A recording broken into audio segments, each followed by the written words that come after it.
Hello అండి, అందరికీ నమస్కారం. ఈరోజు మనం టమాటో రైస్ ఎలా చేసుకోవాలో చూద్దామండి. చాలా టేస్టీ, సింపుల్గా అయిపోతుంది.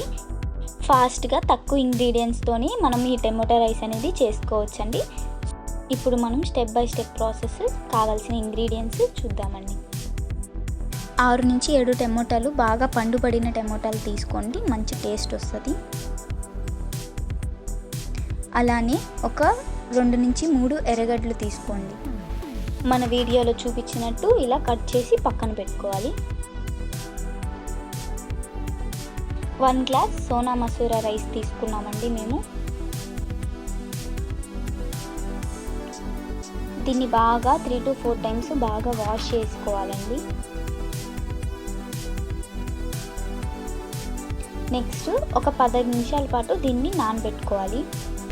ఒక కుక్కర్లోకి 2 స్పూన్స్ ఆఫ్ ఆయిల్ వేసుకోవాలండి.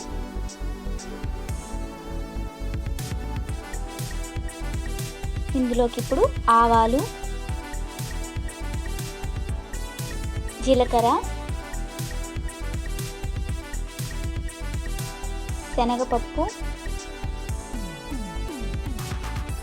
పచ్చిమిరపకాయ, కట్ చేసి పెట్టుకున్న ఎర్రగడ్డలు వేయాలండి. దీంతో బాగా కలపాలి. ఇందులోకి ఇప్పుడు కరివేపాకు,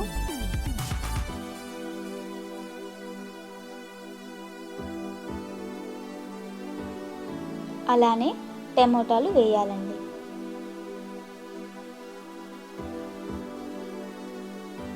ఈ గోల్డెన్ బ్రౌన్ వచ్చేంత వరకు ఫ్రై చేసుకోవాలండి. ఇందులోకి సాల్ట్ యాడ్ చేసుకోవాలి.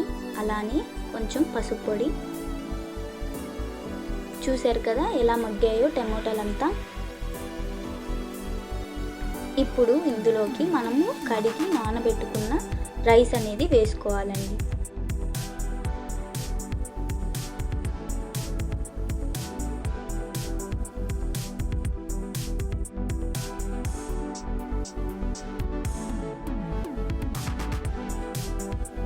ఒక గ్లాస్ రైస్కి 2 గ్లాసులు నీళ్ళు వేసుకోవాలండి.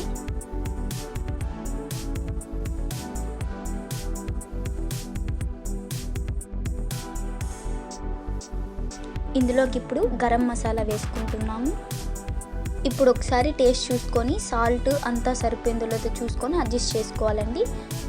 2 స్పూన్స్ నెయ్యి వేసుకొని కొంచెం కొత్తిమీర, పుదీనా వేసేసుకొని ఇప్పుడు మనం కుక్కర్ మూత పెట్టేసుకోవాలండి. 2 విజిల్స్ పెట్టుకోవాలండి. 2 విజిల్స్ వచ్చాక మనం ఒక 10 మినిట్స్ తర్వాత కనుక మూత ఓపెన్ చేసి చూస్తే రైస్ అనేది చాలా పర్ఫెక్ట్గా కుక్ అయింటుందండి. చూసారు కదా ఎంత పర్ఫెక్ట్గా రైస్ అనేది కుక్ అయిందో, ఎంత ఫ్లేవర్ ఉంటుందంటే చాలా బాగుంటుందండి. తప్పకుండా మీరు ఈ రెసిపీని ట్రై చేసి మాకు కమెంట్ చేయండి ఎలా ఉందని. రైస్ చాలా స్మూత్గా ఉంటుందండి. చూసారు కదా ఎలా ఉందో. Thanks for watching. Please do subscribe.